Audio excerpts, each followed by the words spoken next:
50 years and finally being able to be present here in person is the greatest joy for all of us. Thank you.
Established. This college is a live example of this truth. This event is demonstration of that truth and also validation of that truth. 50 years back, probably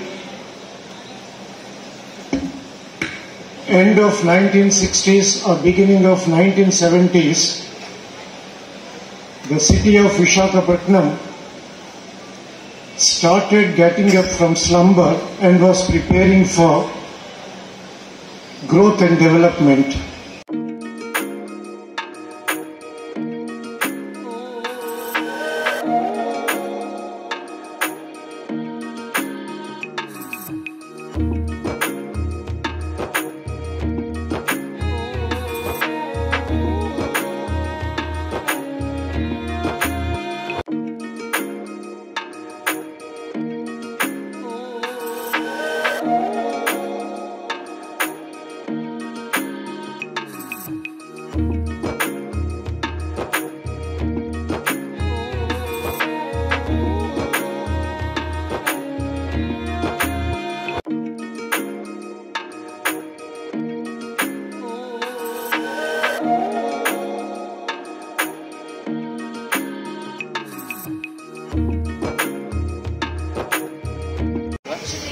college has grown in strength. It's one of the best colleges in Andhra Pradesh. From a starting of the point of 100 students, it has a great strength of 7,000 students now. Multidisciplinary subjects are being offered. And it's a wonderful feeling for me to come back after 50 years to participate in the Golden Jubilee celebration. I thank Mr. Madhu Kumar and the committee, Dr. K.C. Reddy and other members of the committee who have given me this honor. Thank you very much. And I'm sure the college will do very well for the next 50 years also. Thank you. Jai Bharat Reddy garu founder president గా మొదలుపెట్టిన ఈ college ఈ రోజు golden Jubilee celebration కూడా వారు రావడం చాలా గొప్ప ఆనందం. దాంతోపాటు ఈ కాలేజీ యొక్క ప్రోగ్రెస్ అందరికీ వీరందరూ వెనకాల నుండి ఎంత చేశారో ఫ్యూచర్ జనరేషన్స్ కూడా అదేవిధంగా చేస్తూ సెంటనరీ ఇంకొక 50 సంవత్సరాల పాటు బాగా చేస్తూ ఇంకా ఎప్పటికీ కూడా ఎస్టాబ్లిష్డ్ కాలేజ్ గా ఉండాలని కోరుకుంటూ దానికి ఇది నాంది అని నా ఉద్దేశం. Thank you. నేను ఈ కాలేజీలో చదువుకోవడం బీకామ్ చదివాను. అలాగే వాలీబాల్ ప్లేయర్ నేను. పనిభూషణ్ రావు గారు మా ప్రిన్సిపల్ గా ఉండేవారు. ఆ టైంలో మంచి వాలీబాల్ టీమ్ ఈక్విప్మెంట్స్ ఇవన్నీ కూడా పుల్లయ్య కాలేజ్ తరఫున ఆడడం జరిగింది. అలాగే ఎమ్మెల్యేగా నేను 4 times ఎలక్ట్ అయ్యాను. రాజశేఖర రెడ్డి గారి కాలంలో 2 సార్లు ఎమ్మెల్యే. అలాగే జగన్ గారి ప్రజెంట్ ఎమ్మెల్యేగా ఉన్నాను. జిల్లా పార్టీ అధ్యక్షుడిగా ఉన్నాను. లాస్ట్ టైం కేబినెట్ లో రెవెన్యూ మంత్రిగా డిప్యూటీ సీఎం గా కూడా ఉన్నాను. చాలా హ్యాపీగా ఉంది సార్. మా కాలేజీ చాలా బాగా డెవలప్ అయింది, మంచి పేరు తెచ్చుకుంది.